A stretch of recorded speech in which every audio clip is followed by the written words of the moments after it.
Et Dieu va également commencer à te faire grandir dans différents niveaux spirituels. On va dire que tu dois toujours être bouillant pour Dieu, parce que il y a une chose que le diable attendra toujours, c'est que tu te refroidisses. Dans cette alliance avec Dieu, de toujours rechercher sa présence, après le sacrifice de Jésus à la croix, parce qu'il n'est pas mort pour rien. Pour tout peuple, pour toute personne, de tout âge, de toute nation, de toute tribu. Allumer un feu dans ta vie où tu cherches la présence de Dieu. Les deux du Dieu on te traverse, mais la présence de Dieu va faire de toi l'homme, la femme le plus heureux de la terre. Tant que frère John puisse venir pour nous présenter la Sainte Seine, ensuite nous continuerons à avancer dans la présence de Dieu. Amen.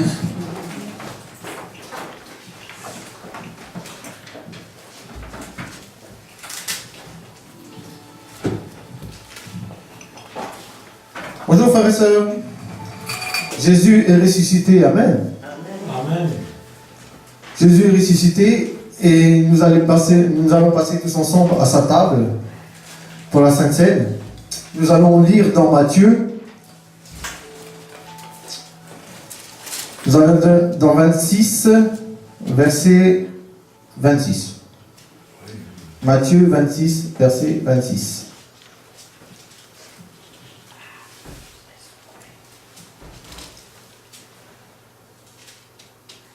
Pendant qu'il mangeait, Jésus prit du pain et après avoir rendu grâce, il rompit et il donna aux disciples, en disant : Prenez, mangez, ceci est mon corps. Et prit ensuite une coupe, et après avoir rendu grâce, il leur donna en disant : Buvez-en tous, car ceci est mon sang, le sang de l'alliance, qui est répandu pour beaucoup, pour le pardon des péchés.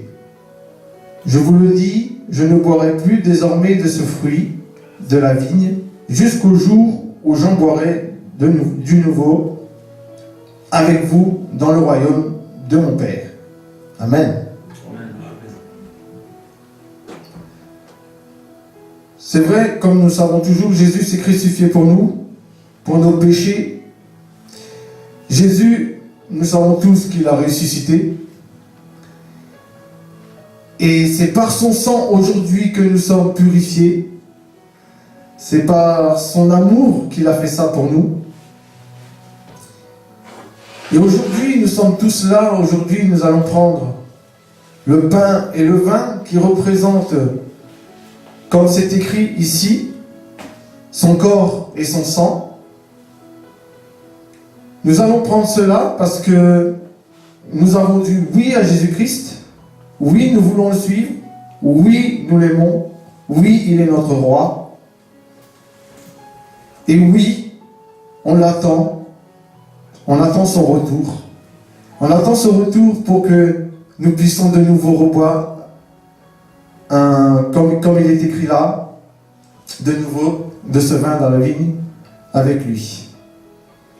Et moi, je suis tellement hâte de son retour et un jour de prendre un de ses coupes et aller près de lui en disant « Oh oui Jésus, ça fait du bien de se retrouver, de boire cette coupe avec toi. » Vous imaginez un Dieu tout-puissant, le roi des rois, à sa table, pendant les noces? C'est ce qu'il va avoir. Et c'est ce que Dieu, Jésus-Christ, Jésus de Nazareth, celui qui est monté au ciel pour préparer une place pour nous. C'est lui qui a donné son sang, celui qui a donné son corps. C'est vrai, il a souffert. Maintenant, nous sommes en communion avec le Père. C'est par lui que maintenant nous puissions parler à Dieu par l'Esprit. Le rideau du temple s'est déchiré en deux. Et moi, je remercie Jésus-Christ pour tout ce qu'il a fait. Pour moi, pour vous tous, pour tout le peuple de la terre. Pour tous ceux qui croient en Jésus-Christ et à sa résurrection. Je vais être court, mais mes frères et sœurs, c'est une joie pour moi et un plaisir de prendre ce vin et ce pain avec vous, parce que nous sommes tous en communion avec Jésus-Christ. Et je sais que vous l'aimez tous, moi avec. Et je ne sais de le dire. Parce que nous sommes tous une famille en Christ. Je vais prier pour le vin et pour le pain qui représente le corps de Jésus-Christ. Prions ensemble. Père éternel, je te bénis, je te rends grâce, toi, Dieu d'Abraham, d'Isaac et de Jacob. C'est au nom de Jésus-Christ que je prie par son sang précieux qui a coulé sur la croix. Je prie pour ce vin que nous allons prendre qui représente ton sang que tu as donné pour nous. Ce sang qui va nous purifier, Père éternel. Car tu es parti sur la croix, tu as en tout emporté avec toi. Et nous sommes là, Seigneur, en prenant ce vin qui représente ton sang. Et nous voulons dire, oui, merci Seigneur, car c'est par ce chemin-là que nous voyons la vérité, que nous voyons aussi la vie éternelle. Et je prie pour ce pain qui représente ton corps, c'est vrai Seigneur, ton corps qui a souffert sur la croix pour chacun d'entre nous, personnellement. Je prie pour que tu bénisses ce pain que nous allons prendre. Et nous le prenons avec amour, Père éternel, parce que tu es notre amour. Je te remercie, Père éternel. C'est au nom du Père, du Fils et du Saint-Esprit que j'ai prié pour le vin et pour le pain. Amen.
Amen. Nous allons remercier le Seigneur pour un instant. Est-ce que vous êtes là? Amen. Amen.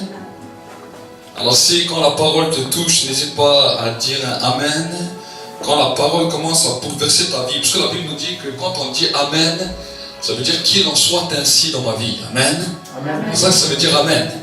Amen n'est pas simplement un mot pour dire, pour être joli et répondre au prédicateur, mais le Amen vient quand la parole de Dieu commence à toucher. Nous disons Amen, c'est-à-dire qu'il en soit ainsi dans ma vie. Vous savez, chez le peuple juif, quand la parole était déclarée, quand la parole était dite, et quand le peuple commençait à dire Amen, ça veut dire que le peuple voulait que la déclaration qu'ils avaient entendue soit accomplie dans leur vie. C'est là que vient le mot Amen. Amen. Amen. Qui est aussi un des mots de Dieu et qui veut dire qu'il en soit ainsi, qu'il en soit accompli. Parce que la parole de Dieu est oui et en lui nous disons Amen. Et la Bible nous dit même que dans le mot Amen, il y a tout l'accomplissement de Dieu parce que Dieu lui-même est l'accomplissement de sa parole. Amen. Donc c'est pour cela que j'aime bien entendre les Amen, j'aime bien entendre quand le Amen commence à résonner du fond de toi-même, parce que le Amen veut dire qu'il y a un peuple qui a une soif. Amen. Amen. Il faut que tu comprennes cela, il faut que tu saisisses cela, parce que c'est la soif qui va t'amener plus loin avec Dieu. Vous savez, le manque de soif, quand une personne n'a plus soif, même elle est devant le meilleur des fleuves, même elle est devant la meilleure des eaux, cela ne lui sert à rien, parce qu'elle ne va jamais en boire. Mais une personne qui est assoiffée, même il est dans un désert, un cactus peut le servir parce que dans le cactus il y a plein d'eau. Écoute bien, dans un désert, un cactus a plein d'eau et une personne qui est assoiffée, même dans le désert, va trouver de l'eau. Est-ce que vous comprenez? Mais une personne qui n'est pas assoiffée, même il est dans la meilleure des oasis, ça ne lui sert à rien. Amen.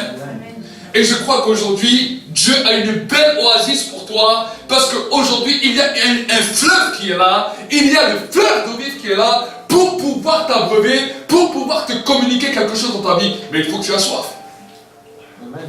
Vous savez que quand l'eau commence à sillonner le chemin, il n'y a qu'une chose qui peut arrêter l'eau. Ça ne l'arrête pas, mais ça la fait détourner son chemin. Quand l'eau se trouve face à un rocher, ou à une montagne, l'eau évite cette montagne, évite ce rocher et passe à côté. Il peut toucher la montagne, mais il ne rentre pas dans la montagne, parce que le rocher le fait dévier. Il y a des fois des rochers que nous avons dans nos cœurs. Le rocher d'incrédulité, la pierre qu'on a mise sur le tombeau de Jésus. C'est la pierre qui est des fois dans nos cœurs, la pierre de l'incrédulité qui nous empêche que le fleuve d'eau vive continue à entrer à l'intérieur de nous-mêmes jusqu'aux profondeurs de nos entrailles pour nous bouleverser. Amen. Et c'est pour cela que j'aimerais vous dire, si avant que je commence même à prêcher, si tu es venu ici, tu n'avais pas trop soif, demande à Dieu, dis-lui Seigneur, mets du sel sur mes lèvres, mets du sel sur ma bouche, mets du sel dans mon cœur. Et pourquoi? Parce que le sel nous donne soif. C'est pour cela que quand vous allez dans un restaurant, avant même qu'ils vont vous présenter toute la belle carte que le restaurant a, ils vont vous proposer des apéritifs. Parce qu'ils vont vous proposer des apéritifs, des cacahuètes avec du sel, avec toutes ces choses-là. Parce qu'ils savent qu'au moment où tu vas justement prendre ça, 1 heure après, tu vas commencer à boire. C'est le marketing. Le marketing a compris ça. Ils ont compris que si tu manges un peu des choses salées, c'est pour ça même des fois certains restaurants, ils vous offrent des bretzels, ils vous offrent des cacahuètes. Et quand tu commences à manger, 5 minutes après, tu as soif. Et là, le serveur est prêt, parce qu'il a reçu des recommandations de son patron. Il lui dit, vous mettez ça sur la table. Et quand vous voyez qu'ils ont soif, ils vont vous appeler. Et là, ils vont commencer à consommer. J'aimerais vous dire, dans la vie spirituelle, c'est pareil. Quand on vient à l'église, des fois on a peut-être soif, mais des fois on vient, on n'a peut-être pas soif. Peut-être que les problèmes, les soucis, les difficultés de la vie nous ont amenés à devenir des fois durs, à devenir des fois secs. Et on arrive à l'église, et on n'a peut-être pas forcément soif. Alors j'aimerais te dire, mange un petit peu des cacahuètes avant que nous allons commencer. Avant que nous allons commencer le bon plat, mange un peu des cacahuètes, mange un peu quelque chose qui va commencer à stimuler ta faim, à stimuler ta soif. C'est pour ça que je vous dis ça, avant que je commence à prêcher. Je vous dis ça pour vous préparer. Amen. Amen. Parce que le plat après qui va suivre, il va falloir bien digérer. Donc il faut que vous soyez bien préparés. Amen. Amen. Parce que ça va secouer vos raisonnements, ça va secouer l'entendement, ça va secouer beaucoup de choses dans vos vies. mais il faut que vraiment tu aies une faim et une soif pour pouvoir le digérer. Alors, pendant un instant, prie à ta place là où tu es, vous aussi les internautes derrière vos écrans, priez et demandez à Dieu qu'il active en vous une nouvelle faim, une nouvelle soif. Demandez à Dieu qu'il donne sur vos vies un nouveau souffle. Parce que la Bible nous dit que l'église primitive, alors qu'ils étaient qu'ils vécu la première dimension de la Pentecôte, à cause de la persécution, à cause de l'oppression, à cause de la difficulté, ils avaient besoin d'un nouveau souffle. Ils avaient besoin d'un souffle nouveau. Et ils ont continué à prier. Ils ont dit, Seigneur, oh Dieu, vois comme on s'est levé contre ton saint serviteur Jésus. Regarde tout ce qu'ils ont fait. Ils nous ont flagellés. Ils nous ont voulu nous arrêter. Mais ils ont dit, étends ta main sur nos vies, afin qu'il se passe des signes, des prodiges et des miracles. Et donne à tes serviteurs d'annoncer ta parole avec assurance. Et là, la Bible nous dit, un second souffle est venu sur la maison. Un second souffle est venu sur la maison. Et la Bible nous dit, la gloire était plus grande. La gloire était plus grande. La gloire était plus grande. Pourquoi? Parce qu'il y avait un peuple qui avait faim et soif. Merci, cher Saint-Esprit, pour ta présence. Et Seigneur, je te prie maintenant pour ces temps. Je te demande de ranimer ma soif, de ranimer la soif de ce peuple, de ranimer la soif des hommes et des femmes qui sont ici, de ranimer la faim et la soif des enfants, de ranimer la faim et la soif des vieillards, des vieux, de ranimer la faim et la soif des jeunes, de ranimer la faim et la soif de chaque personne, de ceux qui te servent, comme de ceux qui, Seigneur, qui se préparent pour aller plus loin avec toi. Seigneur, je te demande maintenant, et je paralyse maintenant, je déstabilise tout ce que l'ennemi voulait conspirer maintenant. Je frappe par aveuglement maintenant. Je mets un coup de poing maintenant à toutes les œuvres des ténèbres, à toutes les œuvres sataniques, démoniaques et sorceriques. Et je commande la vie maintenant. Que là où il y avait la mort, là où il y avait le dégoût, là où il y avait le désespoir même de la vie, que cela soit brisé maintenant. Cela soit brisé maintenant. J'anéantis maintenant toutes les œuvres de ténèbres, toutes les puissances de découragement qui voulaient venir investir la vie de l'homme, qui voulaient venir détruire la vie de l'homme. Je les brise maintenant et je détruis leur autorité. Je frappe par aveuglement tout esprit de mort, tout esprit des ténèbres maintenant dans ce lieu. Et je déclare maintenant que la vie commence à couler. La vie commence à couler. Sois impacté par la vie pour la gloire de Dieu le Père. Au nom de Jésus. Amen. Je commence à chauffer. Amen. Je vais enlever la veste. Parce que c'est difficile de prêcher bien avec une veste. Amen. Avant de pouvoir aller plus loin, avant de commencer le vif du message, le vif du sujet, nous allons parler de la dîme, des offrandes, mais aussi de la dimension pour prospérer. Amen. Vous savez que nous allons voir ensemble les différentes règles, parce que je crois qu'aujourd'hui c'est un temps où des fois le monde est en train de tourner mal. Nous pouvons voir autour de nous que le monde des fois tourne mal, l'économie peut tourner mal, l'économie des pays, beaucoup d'entreprises ont fait des faillites, la bourse des fois est haute, des fois est basse. Il y a un système qui est en train d'engloutir tous les systèmes financiers que vous êtes en train de voir. Vous pouvez le voir à travers les informations, vous pouvez le voir à travers les médias, vous pouvez le voir à travers toutes les situations qu'on nous présente aujourd'hui. Et aujourd'hui, il y a une peur qui est en train d'assaillir le monde, dans lequel même les plus grands sont touchés par cette peur. Et même les plus grands, des fois, ne savent pas comment aller et vers où aller. Donc, dans cette course du désespoir, nous pouvons voir que même les plus grands sont en train de vouloir dévorer même les petits. C'est ça qu'on appelle les combats qu'il y a, les combats entre les politiques, entre les gens du peuple. Pourquoi? Parce que la peur est tellement influence à travers toutes les nations. Je ne parle pas simplement de la France, mais je vous parle à travers tous les 4 continents. À travers toutes les nations, il y a des crises économiques, financières qui s'abattent. Et c'est ça que vous êtes en train de voir. Les grands ont tellement peur qu'ils sont en train de vouloir ruiner même les petits. Et là, maintenant que cette peur est là, maintenant que même les religions ne savent plus quoi faire, que les politiciens ne savent plus quoi faire, j'aimerais vous dire que Dieu a une dimension pour l'Église, pour que nous puissions nous-mêmes en tant qu'Église, pouvoir non seulement évoluer, non seulement prospérer, mais pouvoir impacter toute cette société avec une nouvelle mentalité. C'est ça que Dieu attend de nous, c'est ça que Dieu attend de toi et de moi, pouvoir impacter notre société d'une nouvelle manière. Amen. Amen.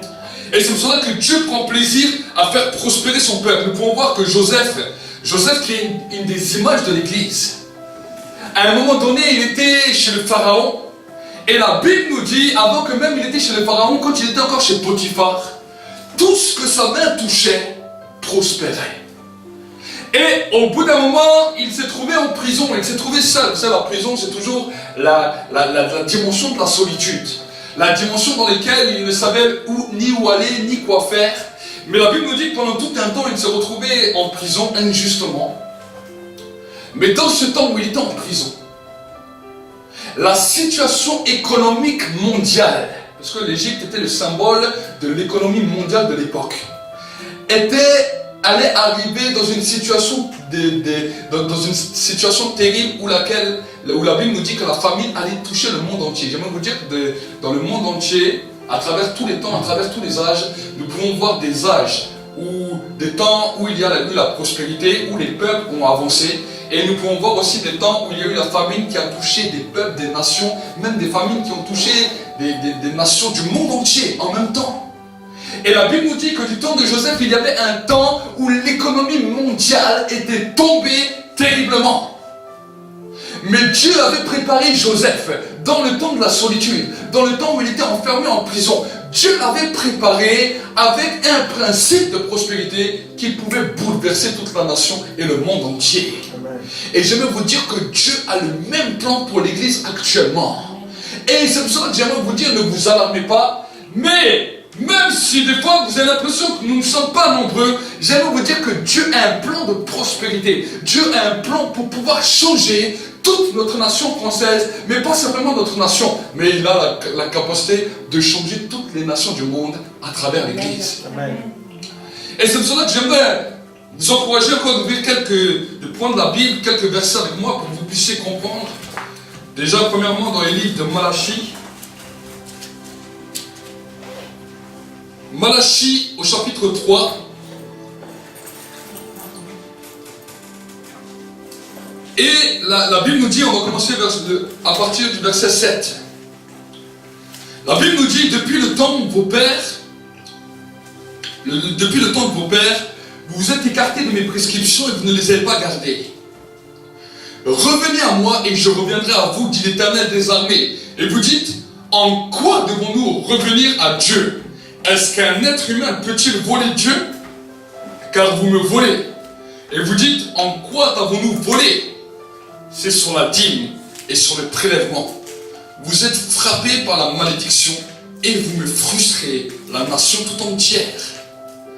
Apportez à la maison du trésor toute la dîme, afin qu'il y ait des provisions dans ma maison. Mettez-moi de la sorte à l'épreuve, dit l'Éternel des armées, et vous verrez si je n'ouvre pas pour vous les écluses du ciel, et si je ne déverse pas pour vous la bénédiction au-delà de toute mesure. Amen. Amen. La Bible nous dit quelque chose d'important. La Bible me dit, quand Dieu a parlé aux prophètes, il a dit, depuis le temps de vos pères, vous vous êtes écartés de moi. C'est ce que la Bible nous dit. Et voici que maintenant le prophète dit la chose suivante. En quoi nous sommes-nous écartés de toi? Parce que nous prions, nous venons à l'église, nous chantons des cantiques. Et Dieu dit, oui, vous êtes écartés de moi, et non seulement vous êtes écartés, mais vous m'avez volé, la nation tout entière. Alors là, le prophète était encore plus étonné avec le peuple. Et ils ont dit, sur quoi t'avons-nous volé? Est-ce qu'un être humain peut-il voler Dieu? Et il dit, oui, c'est sur la dîme et le prélèvement. Il dit, revenez à moi. Vous savez que quand nous apportons la dîme à Dieu, ce n'est pas simplement lui donner une dîme comme ça. Quand nous donnons une dîme, quand nous donnons les 10% de tout ce que nous avons, c'est le signe que nous revenons à Dieu. Écoute bien. Le signe que nous revenons à Dieu, ça veut dire quoi? Ça veut dire qu'il y a certains croyants qui disent qu'ils croient en Dieu, qui viennent chanter, qui viennent prier, qui viennent adorer, mais parce qu'ils refusent de donner leur dîme, parce qu'ils refusent d'être en règle avec Dieu, ils sont éloignés de Dieu. Et des fois on dit, ah mais je suis revenu à Dieu, je suis tombé. Quand tu reviens à Dieu, c'est quand tu donnes ta dîme. C'est ce que la Bible nous dit. Quand tu donnes ta dîme, c'est là où tu reviens à Dieu. Et la Bible nous dit que le signe même que les hommes se sont éloignés de Dieu, c'est qu'ils ont été frappés par la malédiction. Quelle malédiction? Il y a plusieurs malédictions dans la Bible. Mais une des malédictions terribles, c'est ce qu'on appelle la malédiction de la pauvreté. La pauvreté, c'est quoi? La pauvreté, même tu peux avoir des millions, mais en vrai, tu n'as rien. Parce que tout ce que tu as disparaît. Et ça, c'est terrible. Parce que même la personne qui a beaucoup d'argent, c'est comme s'il ne peut jamais ni être heureux, ni il n'a jamais de contentement en lui. Tout lui disparaît devant lui. Un jour, je parlais avec un homme qui avait pratiquement 30 000 euros par mois. Par mois. Il me dit, mais tu sais, quand j'arrive à la fin du mois, quand j'arrive là, je n'ai même plus rien. Et ce n'est même pas qu'il dépensait. C'est parce qu'il y avait un esprit de pauvreté sur lui. Est-ce que vous comprenez? Donc, quand la prochaine fois tu donnes ta dîme à la maison de Dieu, et quand tu viens à la maison de Dieu, tu dis, Seigneur, j'ai fait mon premier pas, je suis revenu à toi. Amen. Amen. Ça c'est important. Parce que quand tu donnes ta dîme, c'est là où tu reviens à Dieu. Si quelqu'un un jour vient te dire, ah, je suis revenu à Dieu, je me suis éloigné, dis-lui, ah, c'est bien, tu as donné ta dîme. Il va te regarder, il va dire, pourquoi tu me dis ça? Il dit, parce que la Bible nous dit que quand nous revenons à Dieu, c'est le moment où nous donnons notre dîme. C'est là où nous revenons à Dieu. Amen. Amen. Revenez à Dieu, et la Bible nous dit, et je reviendrai vers vous. Mettez-moi de la sorte à l'épreuve, dit l'Éternel des armées, et vous verrez si je n'ouvre pas pour vous les écluses du ciel, et si je ne déverse pas sur vous la bénédiction. Donc, quand tu fais cela et que tu mets Dieu à l'épreuve, la Bible nous dit que Dieu, la première des choses qu'il fait, il revient vers toi. Et la deuxième des choses qu'il fait, il déverse sur toi la bénédiction. La Bible nous dira dans le livre de Éphésiens 6 que nous sommes bénis de toute bénédiction dans les lieux célestes. Donc cette bénédiction qui est dans les lieux célestes, Dieu la déverse sur toi à travers cette obéissance et à travers cet acte où tu reviens à lui. Mais alors peut-être tu vas me dire, oui mais pasteur c'est bien, je le fais, je fais ces choses. Mais malgré que j'ai fait ces choses, voici que je ne vois pas toujours toute la bénédiction de Dieu se manifester. C'est normal, je vais vous expliquer le reste, parce qu'il y a toujours quelque chose qui va suivre. Amen. Et pour que tu puisses comprendre le reste, pour que cette bénédiction puisse continuer à se manifester puissamment, j'aimerais t'encourager à ouvrir ta Bible dans le livre de Josué 1, au verset 8, et tu vas voir ce que la Bible nous dit. Cette semaine, alors, je parlais avec une sœur au téléphone, et j'ai commencé à lui parler sur cette révélation de ce texte, et la sœur a été embrasée dans sa foi. Embrasée dans sa foi au point qu'à la fin de la communication, elle était en feu. Elle a dit, je vais faire ça, je vais faire ça. Elle avait totalement une autre mentalité, et avant elle était dans une mentalité de défaite. 1 Josué chapitre 8, vous allez voir ce que la Bible nous dit. C'est peut-être Joshua pourrait lire bien fortement pour qu'on entende bien. Tout homme qui sera rebelle à ton ordre et qui n'obéira pas à Josué 1 verset 8. Josué 1. Le livre de la loi ne s'éloigne point de ta bouche, médite le jour et la nuit, agir fidèlement selon tout ce qui est écrit, car c'est alors que tu auras du succès dans tes entreprises. Amen.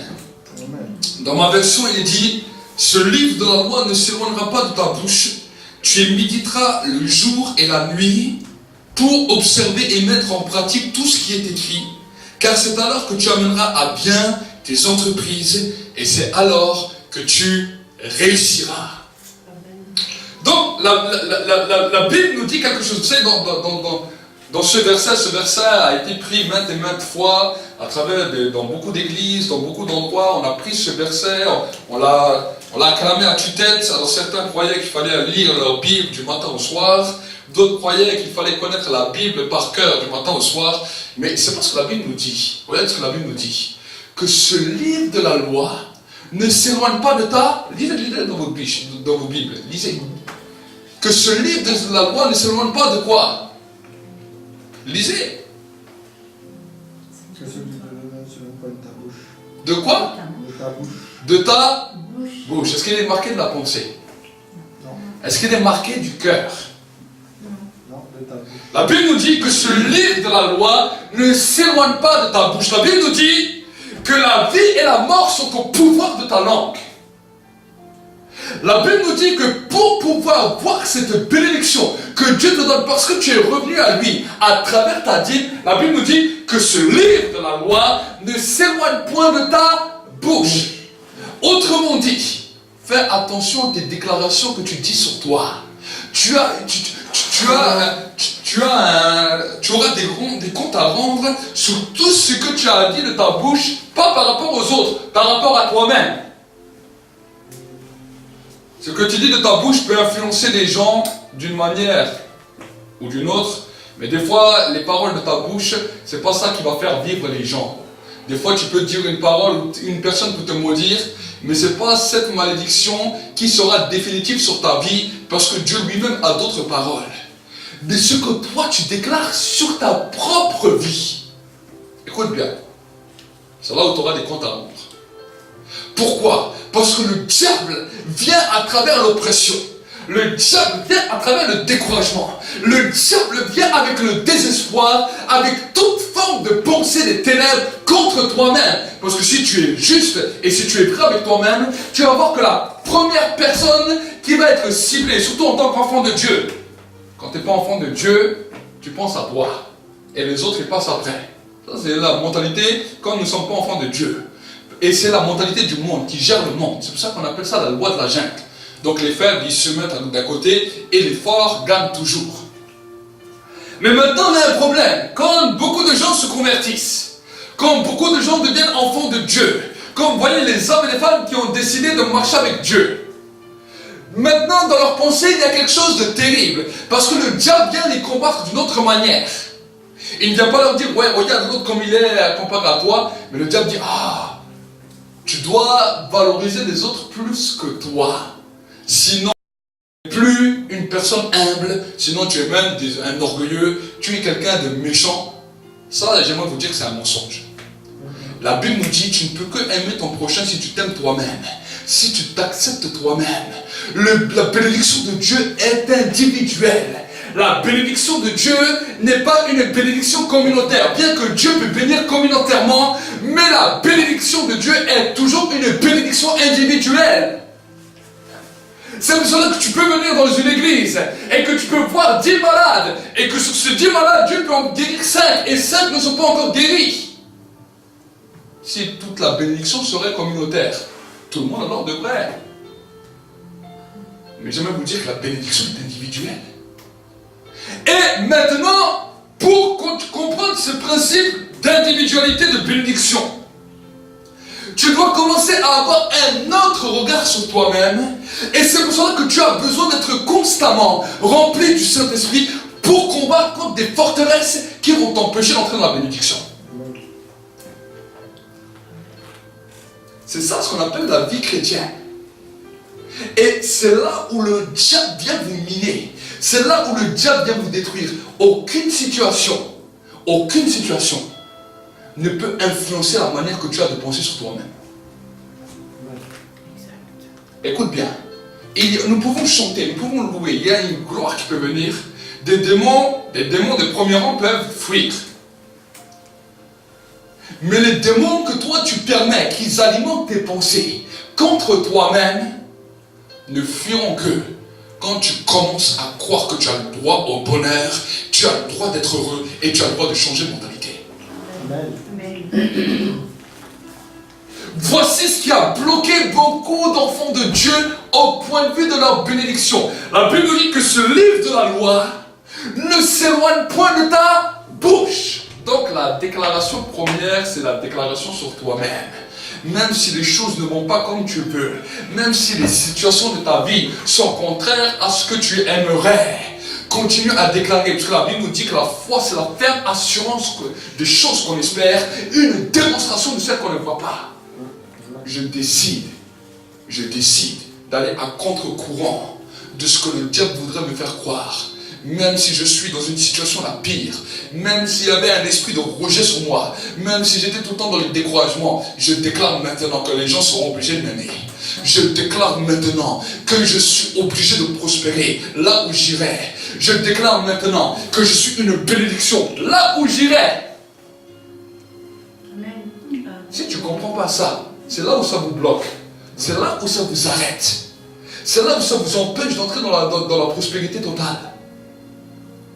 Et c'est pour cela que beaucoup de croyants ont été découragés. Ils ont dit, ah mais moi j'ai donné ma dîme. Moi j'ai fait ce que je devais faire devant Dieu. Mais ma vie n'a pas avancé à cause d'une chose. Ce livre de la loi ne s'éloigne pas de ta bouche. Après il dit, médite-le, jour et nuit. Quand on parle de méditer, je vais vous donner un autre mot pour que vous compreniez. Rumine-le. Entretiens-toi-le. Joue continuellement. Je suis un homme de valeur. Je suis une femme de valeur. Je suis quelqu'un qui est important aux yeux de Dieu. Je ne suis pas n'importe qui. Médite-le jour et nuit. Il dit, c'est alors que tu auras du succès. Et que tu réussiras dans tes entreprises. Dans l'autre verset, il dit que tu réussiras dans ce que tu entreprendras. Amen.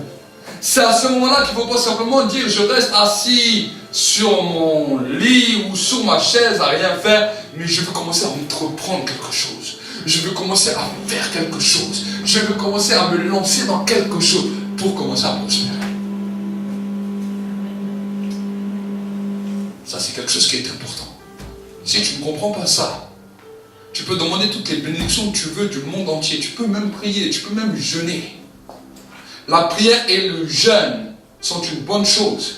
Mais si pendant tout ce temps où tu pries et tu jeûnes, tu dis, oh Seigneur, tu vois, je suis quelqu'un qui est malheureux, je suis quelqu'un qui n'avance pas. Vous savez, on peut prier et prier, il y a prier et prier. Il y a des gens qui prient, mais quand ils parlent sur eux-mêmes se mettre une chape encore plus. J'aimerais te dire que même le diable, pour pouvoir te maudire, même le diable, pour pouvoir t'arrêter, il a besoin que tu dises une parole. Tant que toi, tu n'as rien dit, le diable n'a aucun pouvoir, n'a aucune puissance. Il peut essayer avec les autres. Mais si toi, tu ne le crois pas sur toi-même, il ne peut rien faire. Écoutez bien, c'est ça c'est important. Et c'est pour cela que bien souvent, le diable utilise les sphères hiérarchiques. Qu'est-ce qu'on appelle les sphères hiérarchiques? Il peut utiliser un père, il peut utiliser une mère, il peut utiliser un grand-père, une grand-mère, il peut utiliser un leader spirituel, il peut utiliser un chef d'entreprise, il va utiliser celui qui est à la tête pour que toi-même tu puisses te voir d'une autre manière et pour que tu ne puisses pas avancer. Et la Bible me dit que mon peuple périt parce qu'il lui manque la connaissance. Sache que même la situation la pire, imaginez Joseph. Il est vendu par ses frères, il est amené en esclave en Égypte alors qu'il n'était pas esclave, qu'il n'était même pas fils d'esclave. Il était appelé à être un prince. Là il dit, bon ok, je ne vais pas me laisser avoir parce que mes frères ont dit que j'étais moins que rien, ils m'ont jeté dans un puits. Vous imaginez ce que ça veut dire, jeter dans un puits? Jeter dans un puits, dans un désert, c'est pas le petit puits là que vous avez dans vos maisons. Un puits de désert où il y a au moins 9 mètres, 10 mètres de profondeur, on le jette dedans. On le laisse là 1 jour, 2 jours comme ça dans le puits. On le remonte, il est jeune, il est très jeune. Il a peut-être 15, 16 ans. On le remonte et on lui dit maintenant tu es un esclave. On l'envoie à l'autre bout de là où il habitait, en Égypte. On le vend comme esclave. Et là il dit non. Moi, je suis quelqu'un qui doit régner. J'ai eu un rêve. Je me suis vu régner. Et là, tout d'un coup, il commence à déclarer. Je suis quelqu'un qui règne. Tout d'un coup, de tous les esclaves, Potiphar le regarde. Il dit, viens là, toi. Il y a quelque chose qui brille en toi. Je vais te donner des tâches. Tout ce qu'il faisait, il réussissait. Au point que Potiphar l'a mis chef de toute sa maison. Au point que même la femme de Potiphar était jalouse de lui. Et là, elle a fait quoi? Elle l'a mis en prison. encore une fois, il se retrouve dans une prison. Mais là, même dans la prison, il dit, je suis appelé à être la tête. Je suis appelé à être la tête. Il déclare des choses, il pense à cela, il rêve de cela. Et même quand le panetier et les chansons du pharaon sont venus en prison, il leur a dit, souviens-toi de moi, quand tu vas être établi dans tes fonctions, souviens-toi de moi et parle à ma faveur au pharaon. Parce que le pharaon, un jour, aura besoin de moi. Mais voici que cet homme l'a oublié. Et que Dieu a lui-même provoqué les situations pour l'amener dans le principe de la bénédiction et de la prospérité, au point où il a mis la tête de tout le pays. Amen. Tout est là-dedans. Tout est là-dedans. Une armée qui veut dresser des bons soldats. La première des choses qu'elle leur explique, c'est le mental. La première des choses qu'elle leur explique, c'est qu'une armée ne doit pas partir déjà dans la défaite, mais une armée doit toujours partir dans la victoire. Ça, c'est ce qu'on nous apprend à l'armée. C'est ça qui a fait des soldats à l'armée, des gens qui n'avaient aucune confiance en eux. Ça leur a donné, ça a fait des grands héros, des grands chefs militaires, des grands chefs d'armée. Parce que tout se jouait là-dedans.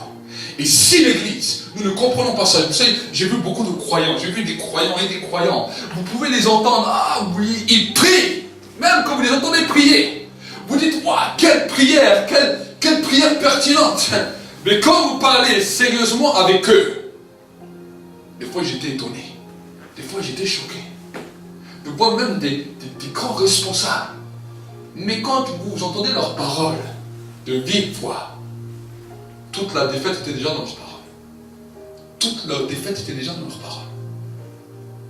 C'est pas parce qu'on prophétise, c'est pas parce qu'une personne a prophétisé, c'est pas parce qu'une personne a fait une belle prière ou a fait une belle prophétie, ou t'a même donné un bon message, que cela va déclencher, va être la faveur de sa réussite sur sa vie. C'est en fonction des paroles qu'il va dire de sa bouche. C'est là où la faveur et la réussite peut venir. Amen. Amen. Josué, c'est ce que Moïse lui a donné comme recommandation. Josué, c'est ce qu'il a reçu comme recommandation. Josué, pour être l'homme qu'il était, le vainqueur qu'il était, il a commencé à dire ça. Tout le monde a dit, ah, Josué, c'est un petit, là. Il était avec Moïse. Qui c'est qui calcule Josué? Josué et Caleb, ils étaient armés d'un autre langage. Ils ont dit, non, nous, on va vaincre. Regardez les autres. Regardez les autres. Nous, on ne va pas vaincre. Le pays, il est là. Imaginez, la bénédiction, elle est là. Eux, ils disent, oui, mais il y a des géants. Ah, mais c'est difficile. Ah, mais c'est... Tous ils parlaient comme ça. Tous ceux qui sont parlés comme ça, ils sont morts dans le désert. La bénédiction était à côté d'eux. Ils la voyaient tous les jours. Ils n'ont jamais eu la bénédiction. Terrible. Ne sois pas un chrétien du désert, mais sois un chrétien qui change ta mentalité. Amen. Amen. Ça, c'est la première des choses. Et la deuxième des choses, pour terminer cela, je sais c'est un peu long cette fois-ci par rapport aux dîmes, aux offrandes, mais c'est juste pour vous expliquer les niveaux que Dieu veut que vous compreniez. Et le deuxième verset que je vais reprendre avec vous, c'est dans le Deutéronome, enfin le troisième verset. Deutéronome,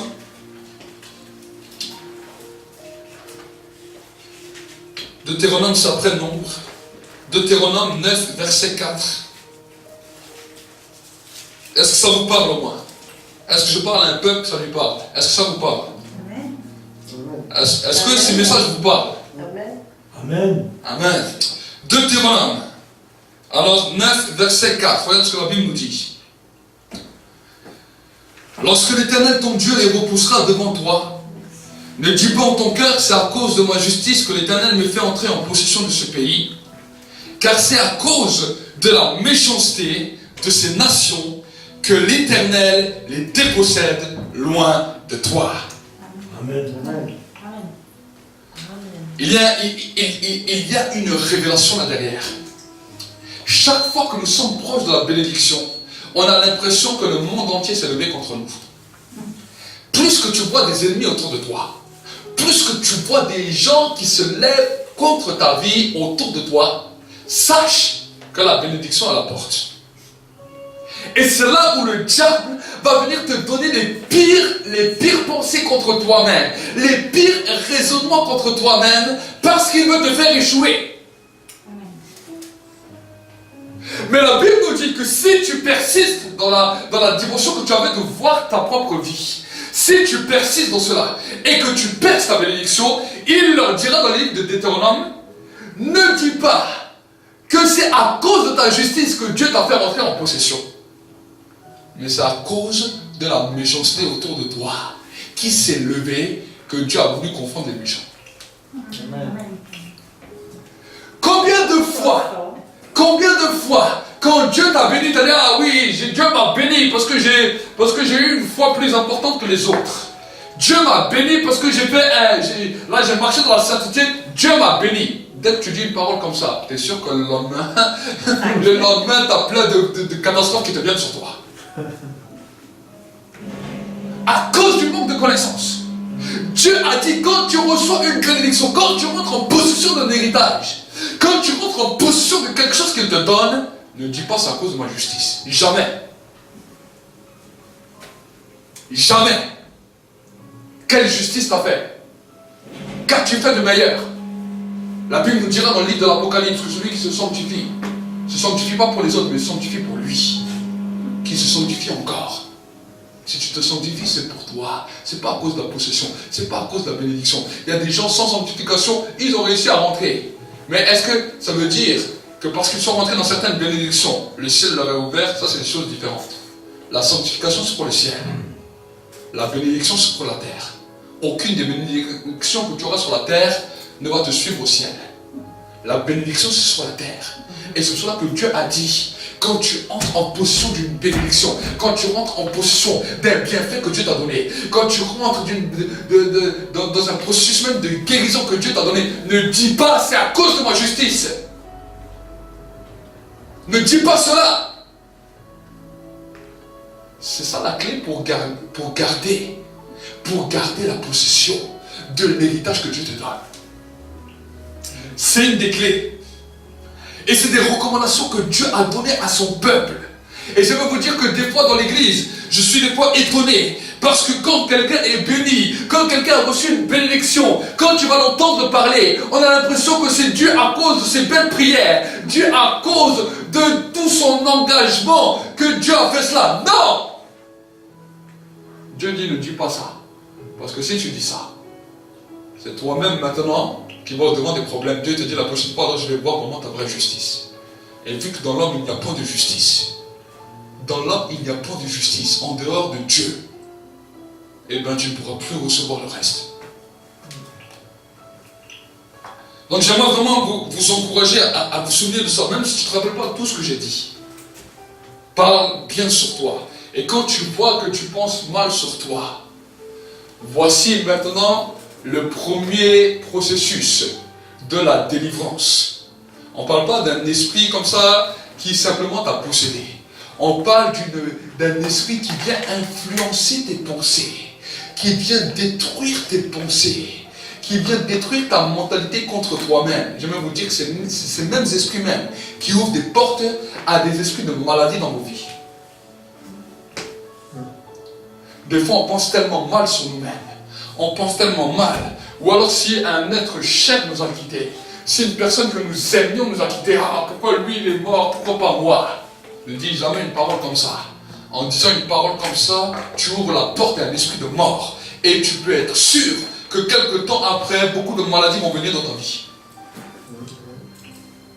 On ne joue pas avec le monde spirituel. On ne partise pas. Ceux qui sont partis sont partis. Je n'en peux rien. C'est pas moi qui ai décidé le temps où ils devaient partir de cette terre. Mais je ne peux pas les suivre là où ils vont. J'ai encore un projet. J'ai encore une destinée. Et si tu ne comprends pas ça, ça te pose des problèmes en tant que chrétien. Beaucoup d'enfants de Dieu sont... J'ai vu dans ça dans le ministère, beaucoup. Quand je parlais avec les gens, quand je priais avec les gens, combien de fois j'ai vu ça dans le ministère? Combien de fois?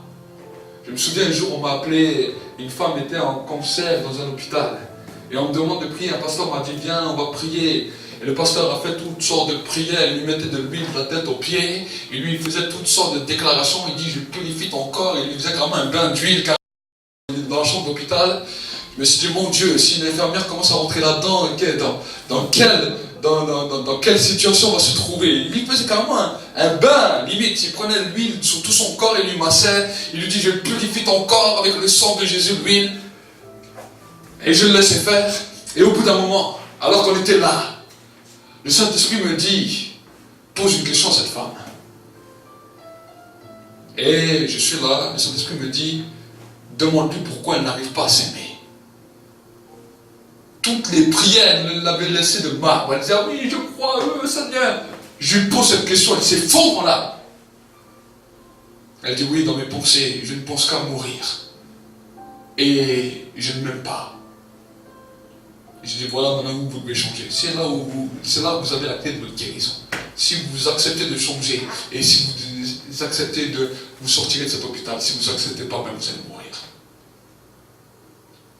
Et j'ai commencé à comprendre beaucoup de choses. En parlant avec les gens, en parlant avec les gens dans le ministère, plusieurs fois. Et plusieurs fois, vous savez, quand le diable m'a attaqué, il ne m'a pas attaqué sur les autres. Il m'a attaqué sur moi-même. Moi-même aussi au début. Jusqu'à ce que j'ai compris que je n'ai pas à vivre dans cette dimension, mais que j'ai à refuser cela. Amen. Ça, c'est la clé de la prospérité, la clé de la réussite. Si vous comprenez ça, et que vous êtes fidèle dans vos dîmes et dans vos offrandes, j'aimerais vous dire que plus rien ne pourra vous atteindre. Même s'il y a des situations autour de vous, ces situations n'atteindront pas votre intérieur. Amen. Amen. Donc je vais prier pour cela, et quand Dieu t'a béni, ne dis jamais c'est à cause de ma justice. Et c'est pour cela que même des fois, je fais attention quand les gens me disent, oui, je veux témoigner. D'abord, je veux écouter le témoignage. Si une personne me dit, ah, j'ai passé tellement de temps dans la prière que Dieu m'a guéri, que Dieu ça, je dis, non, je peux pas laisser entendre un témoignage comme ça. Si Dieu t'a guéri, c'est parce que tu as continué à avoir une bonne pensée, une bonne mentalité sur toi. Et qu'autour de toi, des méchants sont levés en grand nombre. Donc Dieu a confondu les méchants et il a montré sa gloire à travers toi. C'est tout, c'est une grâce. C'est ça qu'on appelle la grâce. Amen. Amen. Et mardi, je vais continuer. Là maintenant, j'ai entamé le premier processus de la dimension de la délivrance. Je vais en parler de ça plus mardi. Mais après, maintenant, nous allons rentrer dans le processus, dans le vif du sujet, la guérison. Mais vous aviez besoin d'abord d'entendre ça pour maintenant comprendre le principe de la guérison pour soi et la guérison aussi pour les autres. Amen. Amen. Parce que non seulement nous-mêmes, nous avons besoin de guérison, parce que des fois, nous souffrons de divers maux, de diverses choses, mais nous avons aussi besoin de communiquer cette guérison, de donner cette guérison à droite et à gauche. Et ça va être maintenant le vif du sujet. Amen. Amen.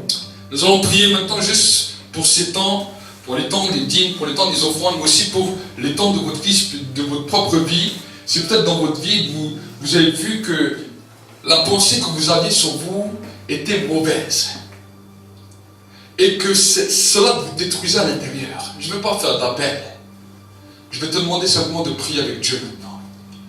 Maintenant, il y a une dimension de guérison, mais une guérison de la pensée.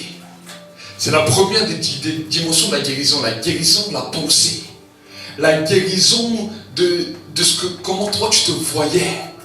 La guérison de ta propre vision de ta personne. Oui, peut-être des gens t'ont conditionné. Peut-être tes parents t'ont conditionné. Peut-être tes amis t'ont conditionné. Ta famille t'a conditionné. Peut-être ton travail t'a conditionné. Peut-être ton entourage, tes voisins t'ont conditionné d'une certaine manière. Et toi tu te vois avec leurs yeux. Ne te vois plus avec leurs yeux ce matin. Mais regarde-toi avec les yeux de Dieu. Regarde-toi avec les yeux de Dieu. Que ta vision change maintenant. Amen. Je parle à ton esprit.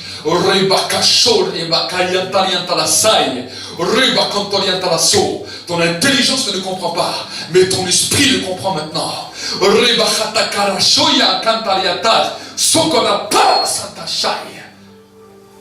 Et que les choses soient scellées dans le monde visible et invisible. Je détruis maintenant cette forteresse. Tu es une personne que tu dois apprendre à t'aimer toi-même. Au nom de Jésus. Au nom de Jésus. Merci Saint-Esprit. Merci Saint-Esprit pour ta présence. Au nom de Jésus. Amen. Amen. On continue. Amen. Là, c'est le premier niveau. Maintenant, on va continuer. J'aimerais t'encourager à ouvrir ta Bible dans le livre de Romains, au chapitre 8 et au verset 1. Aujourd'hui, on va un petit peu étudier, voir la Bible. Il y a des fois, des moments où je peux prêcher sans vous dire une fois d'ouvrir la Bible. Mais quand je fais un enseignement, alors là, j'aime bien aussi vous donner des fois des versets pour que vous puissiez voir ce que la Bible nous dit. Et là, c'est un enseignement qui va te révolutionner. Romains, au chapitre 8.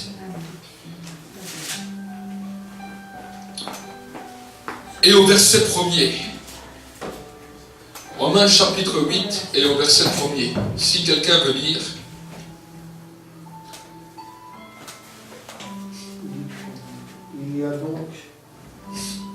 Il y a donc maintenant aucune condamnation pour ceux qui sont en Jésus-Christ.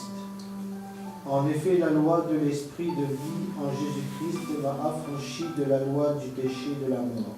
Amen. Dans ma version, il est marqué: il n'y a maintenant donc aucune condamnation pour ceux qui sont en Christ Jésus, qui marchent non selon la chair, mais selon l'esprit. Donc, marcher selon l'esprit. Bien souvent, j'ai bien aimé toujours dire aux gens, quand les gens me disent je marche selon l'esprit, je ne marche pas selon la chair. Bien souvent, quand des fois je parle avec eux, je dis mais qu'est-ce que vous appelez marcher selon l'esprit? Oh, je prie en langue, je demande à Dieu qui me conduit, je demande à Dieu qui me dirige, je demande. Ça, c'est des demandes pour ta vie de tous les jours. Quand on parle de marcher par l'esprit, c'est la pensée que nous avons de nous-mêmes. Parce que la première des choses que Dieu fait dans nos vies, c'est qu'il veut nous réconcilier avec nous-mêmes. Avant même de dire, Seigneur, qu'est-ce que je dois faire aujourd'hui? Est-ce que je dois marcher à droite ou marcher à gauche? Tu dois être réconcilié avec toi-même. Amen. Amen. Et la Bible nous dit, l'apôtre Paul le résume très bien dans ce verset, parce qu'il dit, il n'y a maintenant donc aucune quoi? Condamnation pour ceux qui marchent en Jésus-Christ, qui marchent non selon la chair, mais selon l'esprit. Quand tu marches selon l'esprit, la condamnation n'a plus d'impact et n'a plus d'effet. Les gens peuvent te condamner, les hommes peuvent te juger, Satan peut te juger, mais l'impact de la condamnation n'a aucun impact sur ta pensée, sur ton raisonnement et sur toi-même. Parce que tu n'as plus décidé de marcher selon la chair, selon les principes de la chair, mais tu as décidé de marcher selon l'esprit. Ça, c'est la première des mentalités pour le processus de la guérison, pour la dimension de la guérison, pour libérer la guérison autour de toi, pour libérer la guérison dans ta vie. C'est le premier principe. Tous ceux qui voulaient la guérison, même si vous voyez le ministère de Jésus, tous ceux qui voulaient la guérison, c'était des hommes et des femmes déterminés. Ils ne regardaient pas sur leur propre position. Ils avaient oublié tout ce que les gens disaient d'eux. Imaginez un lépreux. Les lépreux s'approchaient de Jésus, alors que pour un lépreux, impossible même de se mettre au milieu du peuple. Si le peuple voyait qu'ils étaient lépreux, ils subissaient la lapidation. Parce qu'un lépreux n'avait rien à faire avec le monde. Un lépreux n'avait rien à faire avec le peuple. Le lépreux devait être loin. Il devait être isolé. Et il devait attendre la mort. Tous les lépreux qui se sont approchés de Jésus, c'était des gens courageux. Qui ont dit, je ne vais pas laisser la mort me tuer. Mais je vais aller chez Jésus. Et si le peuple me voit et qu'il me lapide, la lapidation ne m'arrêtera pas. Parce que je serai guéri. Souvent on lit les versets de oh, le lépreux, il est venu chez Jésus. Mais il devait peut-être se cacher. Il a peut-être mis une capuche, il a marché comme ça, personne ne savait qu'il était lépreux. Quand il arrive devant Jésus, il découvre sa capuche. Le peuple fait un bond en arrière. Il dit, ah, lépreux. C'est comme ça que ça se passait. Certains prenaient déjà les pierres. Ils ont dit, si celui-là, Jésus ne guérit pas, on le tue direct. Pourquoi c'est comme ça? Parce que la lèpre, c'est terrible. Il y a deux sortes de lèpre.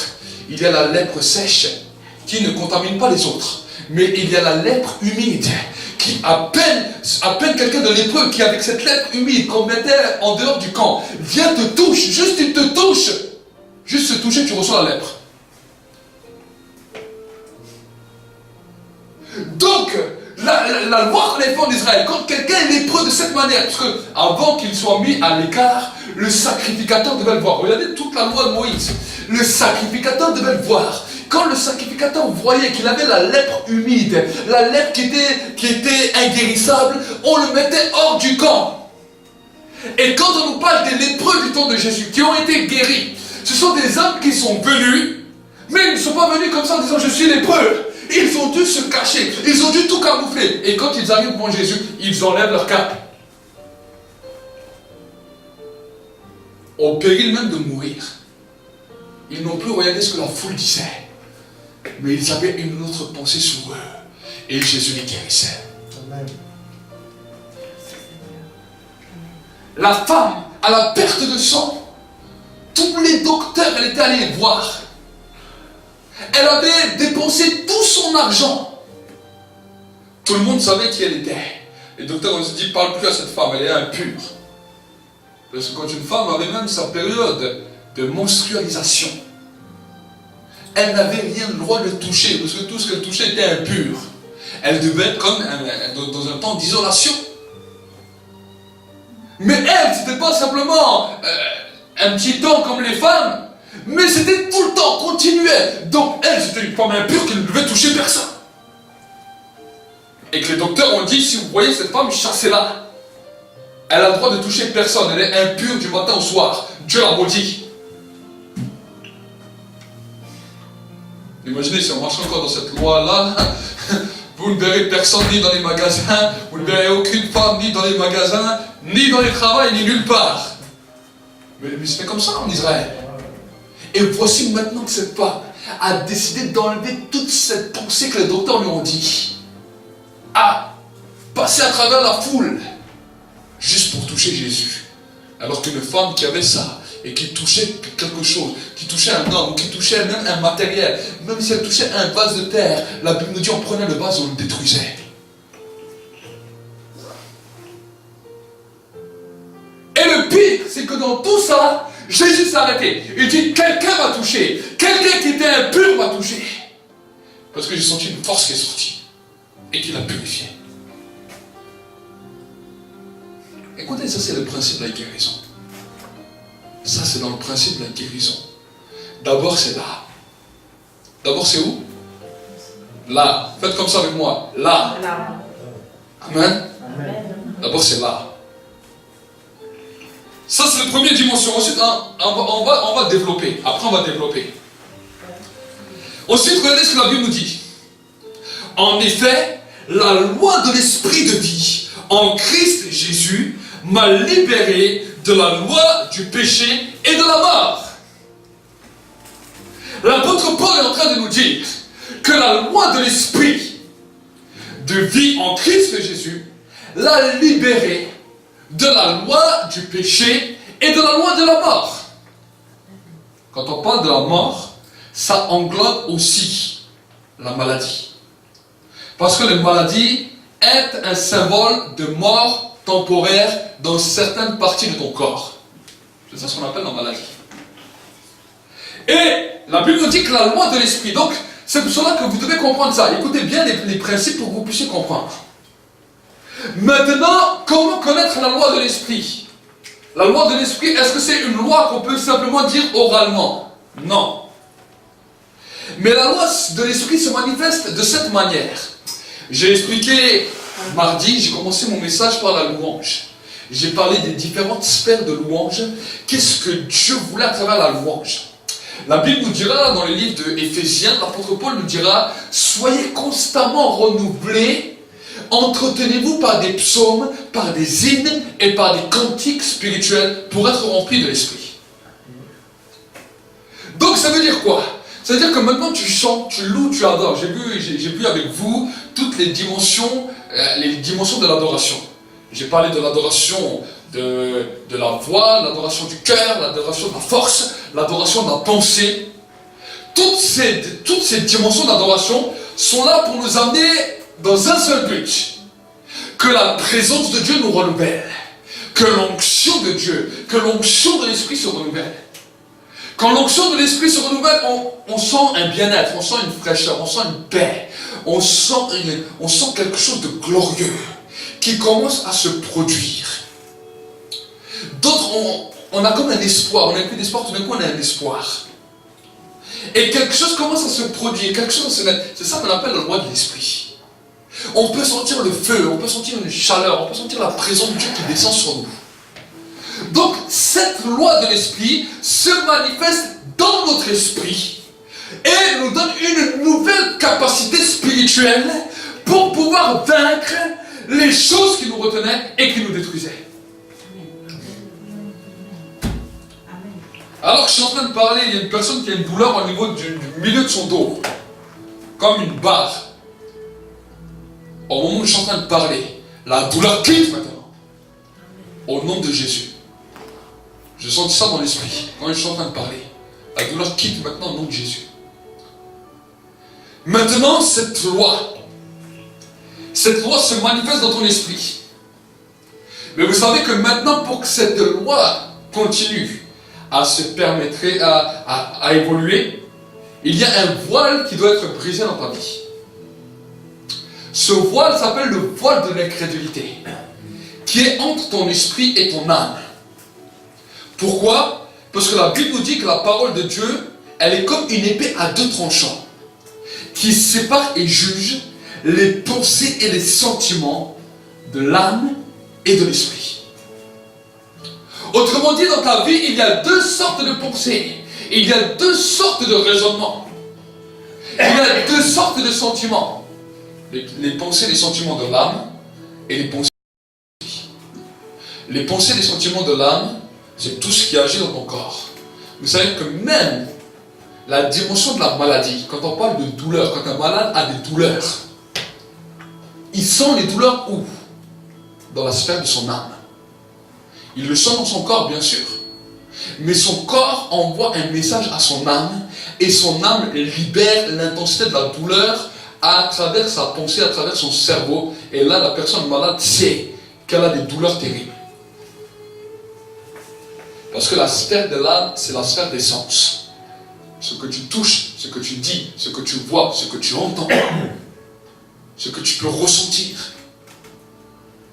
Ça, c'est la sphère de l'âme. Et maintenant, la dimension de l'âme va toujours nous... Vous savez, notre âme est souvent, malheureusement, influencée par l'environnement. Alors, elle peut être influencée par les autres personnes, ou elle peut être influencée par des démons. Pourquoi? Parce que quand une personne parle, il faut savoir qu'une personne a un corps, a une âme et un esprit. Et c'est pour ça que des fois on parle d'esprit humain, c'est pour ça que des fois on parle de démons, et c'est pour ça que quand on parle de délivrance, on parle de cure d'âme. Parce qu'on nettoie l'âme qui a été sous une influence démoniaque, sous une influence de ténèbres, qui a commencé à avoir un impact même sur le corps pour amener la destruction. Le jour de la nouvelle naissance, qu'est-ce qui se passe? Ton esprit qui était mort à Dieu, ton esprit qui vivait loin de Dieu, qui avait aucune capacité par lui-même de pouvoir faire des choses. C'est pour ça que le monde occulte, quand il veut faire même une guérison, quand il veut opérer quelque chose, il est obligé de travailler avec un autre esprit. C'est un esprit démoniaque qui vient aider l'esprit de l'homme pour l'influencer. C'est pour ça qu'on nous parle d'esprit guide et qu'on nous parle d'esprit de contrôle. Mais le jour de la nouvelle naissance, quand nous avons reconnu ce que Jésus a fait dans nos vies, notre esprit naît de nouveau. Nous recevons une nouvelle capacité d'entrer avec Dieu pour pouvoir influencer notre vie et pour pouvoir changer les sphères de notre vie. Mais maintenant, pour que cette dimension d'esprit puisse grandir, parce que quand la nouvelle naissance, c'est le début, pour que maintenant cette dimension de l'esprit puisse grandir, nous avons besoin de connaître la loi de l'esprit. Et je vais vous dire que la loi de l'esprit, ce n'est pas simplement parler en langue. Le parler en langue, c'est simplement un des signes, un des dons qui nous affermit à l'intérieur. La Bible nous dit que le parler en langue, c'est un des plus petits dons et qui affermit ton intérieur, qui affermit ton esprit pour aller dans la dimension plus grande. Mais ce n'est pas le parler en langue qui va changer tous tes raisonnements et toute ta pensée.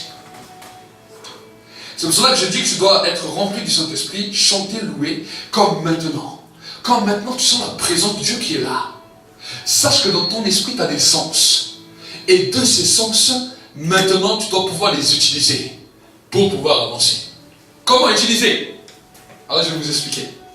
Vous savez qu'au début de ma conversion, j'aimais la présence de Dieu, et j'aime d'ailleurs toujours la présence de Dieu. Mais j'avais des problèmes avec mes pensées, avec mes raisonnements, avec des mentalités, déjà dues à mon passé, à mon expérience, avec des esprits de rejet, avec toutes sortes de choses qui étaient dans ma vie. Mais voilà, j'ai décidé de ne plus regarder sur cela. Mais des fois, la pensée était plus forte que la parole. Des fois, j'avais beau le déclarer, beau le parler, la pensée était plus forte que la parole. Alors j'ai dit, bon, ce sont des démons. Alors j'ai commencé à mener une course acharnée. À chaque pensée, je commençais à chasser les démons. Chaque pensée, je commençais à chasser les démons. Et en grandissant dans ma vie spirituelle, on m'a dit, non, il faut allier le jeûne. Le jeûne, ça va être plus fort. Alors, bien sûr, j'ai commencé à devenir un accro du jeûne. Quand je vous dis un accro du jeûne, je faisais 3 jours et demi sans manger, 3 jours et demi sans manger, sans boire. Pendant 3 jours et demi, je mangeais une journée. Je faisais 3 jours et demi sans manger, sans boire. Je faisais que ça, que ça. Et au lieu que toutes les choses se calmaient, toutes les choses étaient pires. Et je me souviendrai toujours, j'ai fait 2 ans comme ça.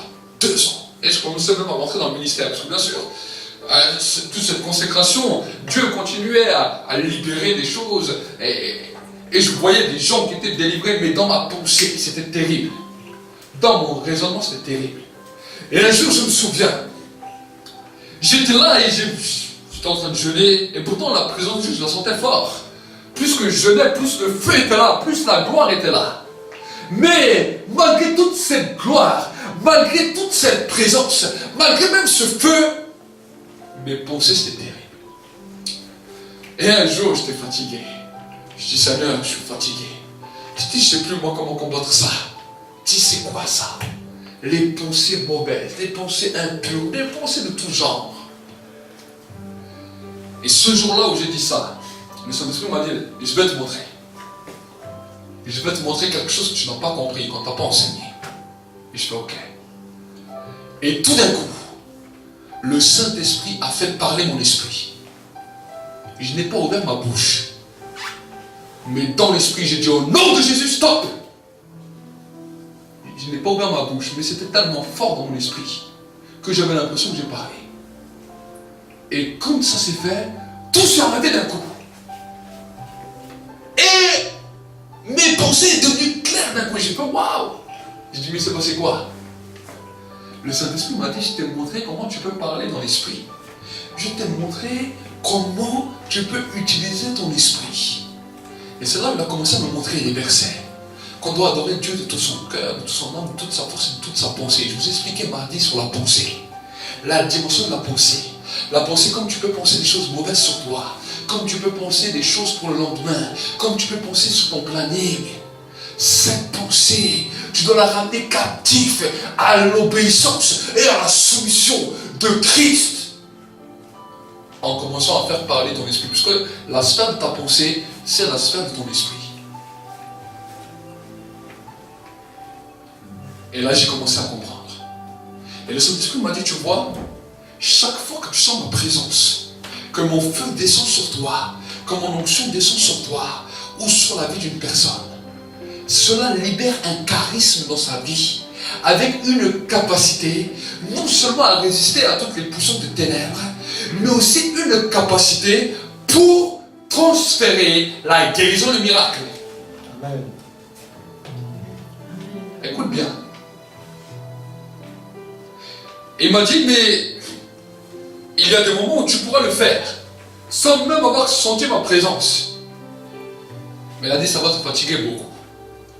Et c'est pour cela que c'est important d'être rempli de la présence de Dieu. Parce que des fois, on peut essayer, sans être renouvelé, au bout d'un moment, ça va te fatiguer. Parce que la capacité de l'esprit peut fatiguer même la force de ton corps.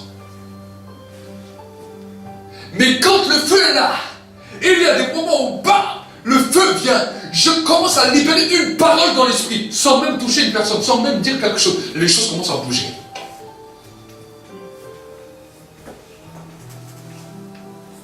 C'est pour ça que les gens, des fois quand vous venez pour les prières, vous n'avez jamais vu, je ne fais pas des longues prières quand je prie pour les malades.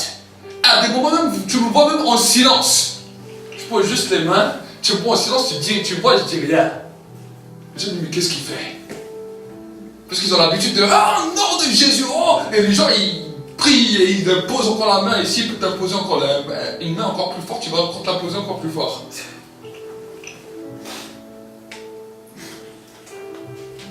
Et c'est là, dans la capacité de l'esprit. On te dit, j'ai mal au ventre. Ok, est-ce que vous avez la foi? Oui, j'ai la foi. Est-ce que vous croyez dans vos pensées, dans l'intérieur de vous, que Dieu peut faire quelque chose? Oui. Et ok, si tu crois ça, c'est bien. Moi aussi, je crois. Maintenant, je vais agir dans la loi de l'esprit. Parce que de la même manière que le Saint-Esprit vient visiter, maintenant, je vais libérer cette grâce en toi à travers l'esprit. Tu as mal au ventre. Des fois, on peut te toucher. Je ne suis pas obligé de te toucher.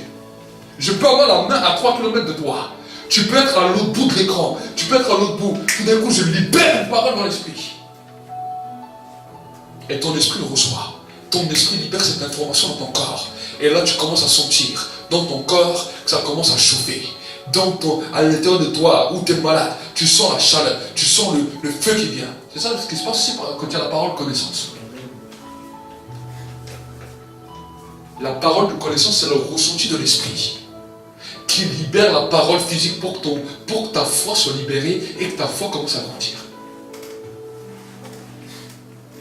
Mais la parole de connaissance est simplement un tremplin pour nous amener dans cette dimension. C'est pour ça, des fois, quand mon épouse, elle n'est pas bien ou elle a des mal partout et tout, elle prend des fois juste ma main et quand elle dort, elle dit, elle pose juste ta main. Parce qu'elle sait. Elle sait comment je travaille. Et après elle dit, ah, maintenant ça va mieux. Ce sont des choses que vous devez comprendre. Ce sont des choses que vous devez saisir. La capacité de l'exprimer. Imaginez que vous pensez que des choses mauvaises sur vous. Même l'onction elle est là. Même le feu est là. Vos pensées sont toujours à droite et à gauche. Et ensuite on vous dit, vous devez prier pour un malade. Alors des fois Dieu fait la grâce. Dieu des fois fait la grâce, vous imposez la main, vous priez. Des fois le malade est guéri. Mais dans les 3/4 des temps, écoutez, j'ai visité plusieurs églises à travers, dans beaucoup d'endroits. J'ai été dans beaucoup d'endroits, même dans le monde, que ce soit en Amérique latine, que ce soit en Algérie, que ce soit ici en France, que ce soit en Allemagne. J'étais dans beaucoup d'endroits. Et toutes les choses se répètent. On nous parle de guérison, des beaux messages avec le feu et l'onction. Mais quand vraiment vient le temps maintenant où maintenant on dit bon, on va voir, maintenant on va analyser, le résultat est différent de la prédication. Est-ce que Dieu aurait menti? Dieu n'a pas menti. C'est que le peuple ne sait pas comment fonctionner. Premièrement, celui qui prie, c'est pour cela que la Bible nous dit dans le livre de Jacques que celui qui est malade, qui appelle les anciens. Qu'est-ce que c'est un ancien? Est-ce que c'est un ancien, c'est un gars avec des cheveux blancs là qui vient, ah c'est un petit vieux. C'est pas ça un ancien. Un ancien, c'est quelqu'un qui a fait ses preuves dans la capacité de l'esprit. Écoute bien. C'est pour ça que dans l'église, je suis intransigeant sur ça.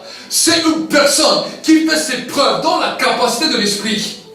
Que les gens savent que ses pensées ne sont pas à droite et à gauche, ne sont pas des pensées vagabondantes, mais que maintenant il est sûr dans son esprit. La Bible nous dit la prière de la foi sauvera le malade. Tiens, c'est marrant. On nous parle de guérison, là on nous parle de salut. Écoute bien, dans le livre de Jacques, on nous parle de guérison, on nous parle de salut.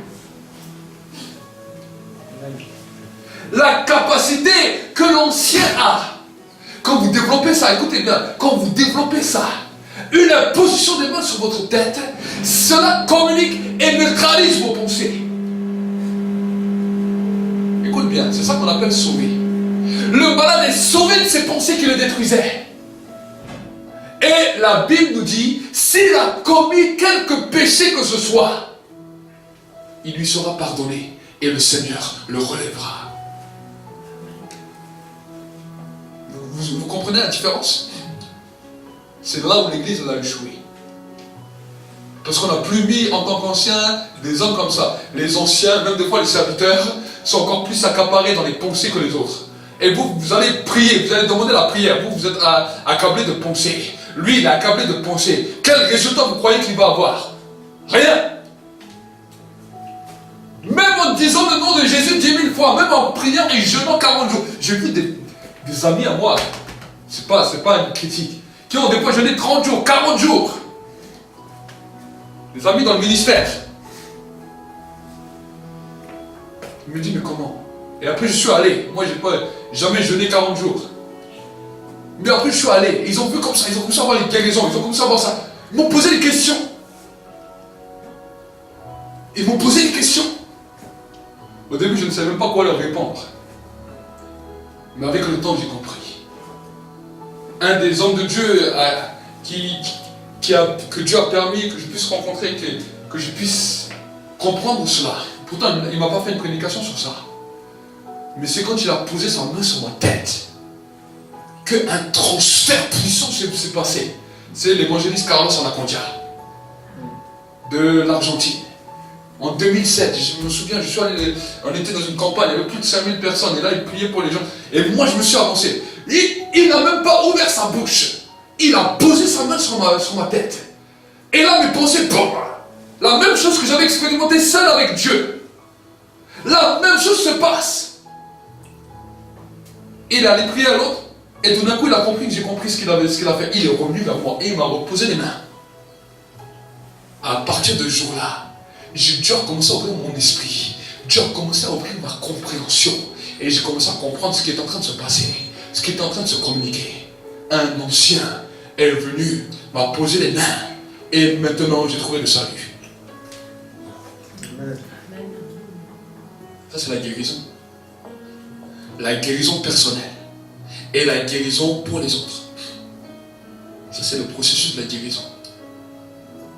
Et c'est pour cela que quand tu viens même toi-même pour une dimension de guérison, avant de dire, ah pasteur, j'ai besoin d'une guérison, regarde tes pensées.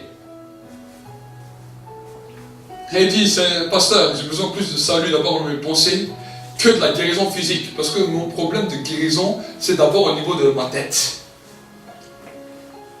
Vous comprenez? Combien de fois j'ai posé les mains, même ici dans l'église?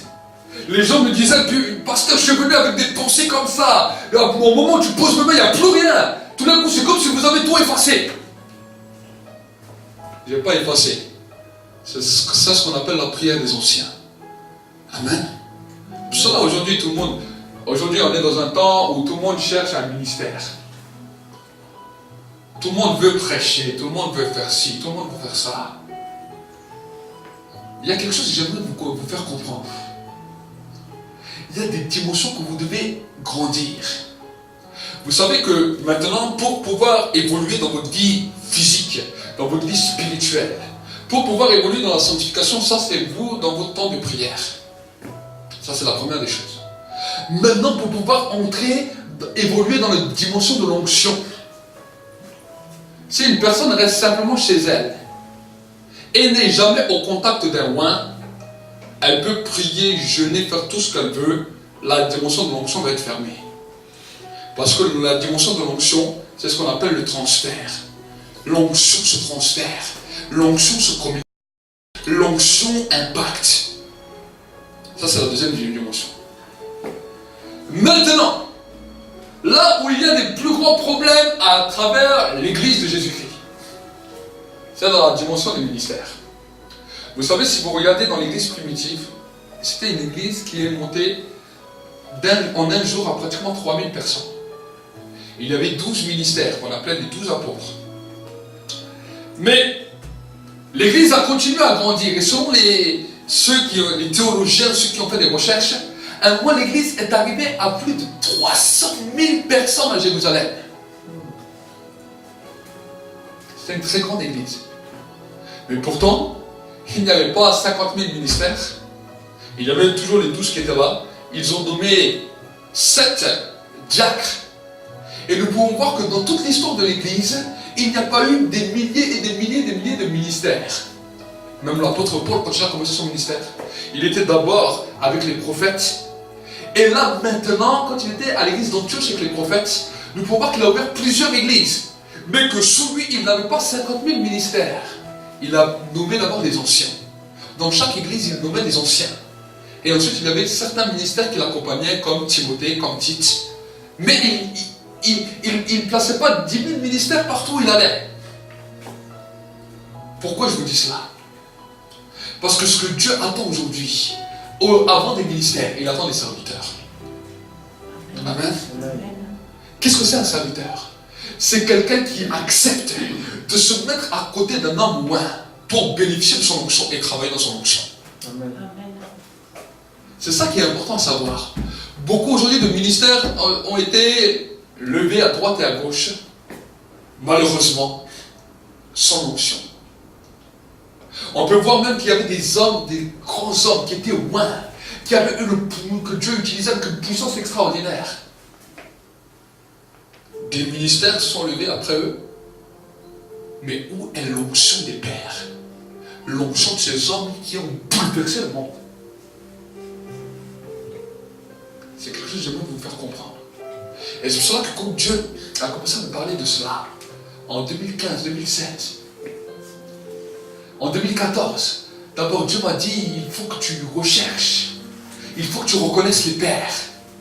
Mais déjà avant ce temps-là, à chaque fois, j'étais à côté des ouins, à chaque fois, les ouins priaient pour moi, à chaque fois, je m'attachais à des ouins. Mais en 2014, Dieu a commencé à bouleverser ma mentalité. Et il m'a dit, il faut que tu reconnaisses les pères. Et je dis à mon épouse, je dis, voilà ce que Dieu nous demande, reconnaître les pères. J'ai commencé à chercher, j'ai commencé à tellement chercher que je suis même allé dans les églises traditionnelles. Je suis allé dans les églises protestantes. Je suis allé participer à une réunion. C'était même un temps où j'ai dit à mon épouse, viens. Et je l'amenais même des fois dans les églises catholiques. J'ai dit, on va aller. Parce que je voulais voir, je voulais comprendre. Je voulais saisir, je voulais connaître l'histoire. Et j'ai vu que malgré les beaux bâtiments, tout, quelque chose manquait. Jusqu'en 2015, je crois que c'était en 2015, où un jour, alors que je priais, je fus ravi en esprit. Et là que je fus ravi en esprit, l'ange Gabriel m'est apparu. Et il est venu avec un gros livre. Et quand il m'a parlé, j'avais vu au début mes parents loin et après mes parents, ils ont été comme éloignés. J'étais seul avec l'ange. Et l'ange m'ouvre le livre. Il m'a dit, tu as voulu reconnaître les pères. Donc les pères vont te reconnaître. Et il est venu, il m'a fait signer des papiers. Quand il m'a fait signer des papiers, je suis revenu à moi. Je ne sais pas ce qui s'était passé. Le jour d'après, j'ouvre ma Bible. J'étais en pause, j'ai ouvert ma Bible. Bam, je tombe sur l'histoire où Daniel rencontre maintenant l'ange. L'ange Gabriel. Je téléphone à un de mes amis prophètes. Et mon ami prophète me dit, celui que tu as vu, c'est l'ange Gabriel. Et là, Dieu a commencé à me changer ma mentalité sur la dimension des pères. Jusqu'en 2016. En 2016, Dieu m'a dit, je te donne maintenant l'onction. Comme père. Maintenant, tu vas engendrer des fils et des filles. C'est là où j'ai commencé à faire les CD de prière. C'est là où j'ai commencé à faire les réunions à Kem. À un moment où j'ai fait les réunions à Kem, c'est où on avait fait beaucoup de choses. Et Dieu a commencé à m'enseigner. Il m'a dit, je ne vais pas chercher autour de toi 50 000 ministères, mais je vais chercher des serviteurs. Des hommes et des femmes qui vont travailler avec l'onction que j'ai mis sur toi. Des hommes et des femmes qui iront des fois dans les endroits où toi tu dois aller pour faire le travail que tu devais faire. Et c'est pour ça que la dimension de l'église a changé. Je ne cherche pas simplement à avoir une église avec simplement des gens et des gens pour venir rester assis sur une chaise. On cherche des fils et des filles, des serviteurs et des servantes qui vont commencer à travailler dans la dimension de l'onction. Et c'est pour cela qu'on fait maintenant, qu'on commence comme ça. On a commencé à enseigner beaucoup de choses. Et maintenant, on commence à libérer des secrets plus grands. Jusqu'avant, il y avait un temps où Dieu m'a dit, tu attends encore avant de parler de ça. Donc j'ai parlé de beaucoup de choses, j'ai enseigné sur beaucoup de choses. Et si je pourrais continuer à enseigner, je pourrais vous enseigner tous les jours s'il faut. Mais maintenant c'est un temps. La semaine dernière, c'est là où le Saint-Esprit m'a dit, maintenant c'est un temps où tu vas leur enseigner ça. Comment entrer dans le processus de la guérison. Comment entrer dans le processus de la délivrance. Et comment libérer cela. Amen. Amen. Et c'est pour cela que l'adoration est la base. C'est pour ça que j'ai dit mardi, l'adoration c'est la base. Et maintenant, ça c'est la deuxième base, la guérison. Et mardi, nous allons voir la délivrance. La délivrance, pas la délivrance à cause des péchés. Ça, j'ai déjà fait des prédications sur ça. J'ai déjà parlé des délivrances par rapport aux péchés, aux malédictions. Je ne parle pas de ça. Je parle de vos propres délivrances de vos pensées. Gardez une délivrance dans vos pensées. Gardez et demeurez et restez dans la délivrance pour qu'aucune condamnation ne pourra vous accuser. Nous allons voir ça ensemble mardi. Là, je suis arrivé à la fin de mon message et j'aimerais vraiment vous encourager à commencer à travailler là-dedans. Peut-être des fois tu es malade toi-même. Regarde déjà tes pensées. Quand maintenant tes pensées, tu adores Dieu, tu loues Dieu. Quand l'adoration est là, ta pensée te dit des choses mauvaises sur toi. Tu dis au nom de Jésus, tu parles avec ta pensée. Tu ne parles plus avec ta parole, tu parles avec ta pensée. Tu dis au nom de Jésus. Quand tu dis au nom de Jésus, dans l'esprit, quelque chose s'arrête. Amen. Mardi, je vais vous expliquer comment j'ai pu voir même des fois des délivrances sans même parler. Une fois dans une voiture, j'ai commencé à chasser les démons dans l'esprit. À côté, j'ai même pas ouvert une fois ma bouche. Le frère qui était avec moi, il hurlait de sa voiture, il devait s'arrêter. Il s'est arrêté, il a commencé à vomir, à faire toutes sortes de choses. Moi, je faisais rien. Il croyait que je dormais à côté.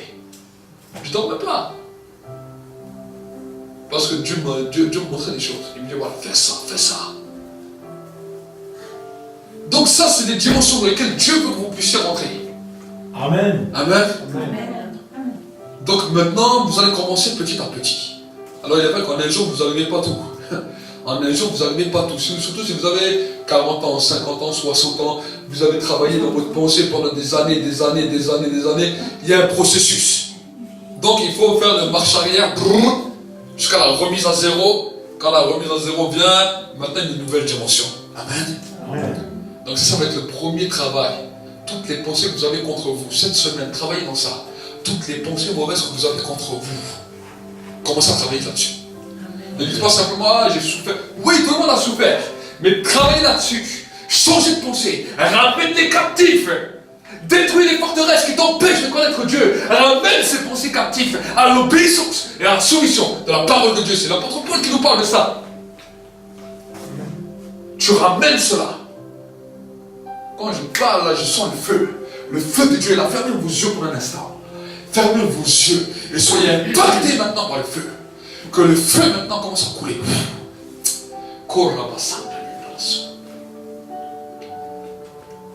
Que la vague du feu et la vague de l'onction commencent à bouleverser maintenant vos pensées.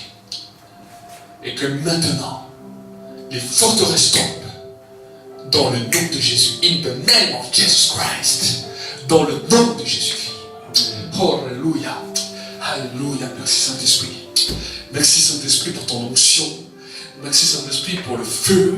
Merci que tu libères une onction de guérison maintenant, une onction de restauration, et que Seigneur, les fils et les filles commencent à travailler dans la dimension de la guérison, dans la dimension de la guérison à partir de maintenant. Je scelle maintenant cela dans l'Église pour la gloire de Dieu le Père. Au nom de Jésus. Amen. Amen. Acclamez pour le Seigneur.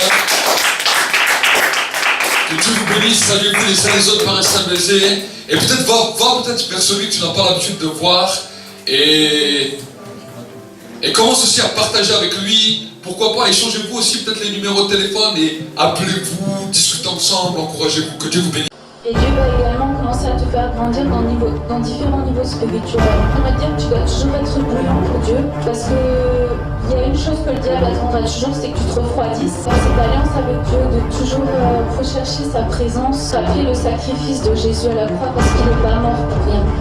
Pour tout peuple, pour toute personne, de tout âge, de toute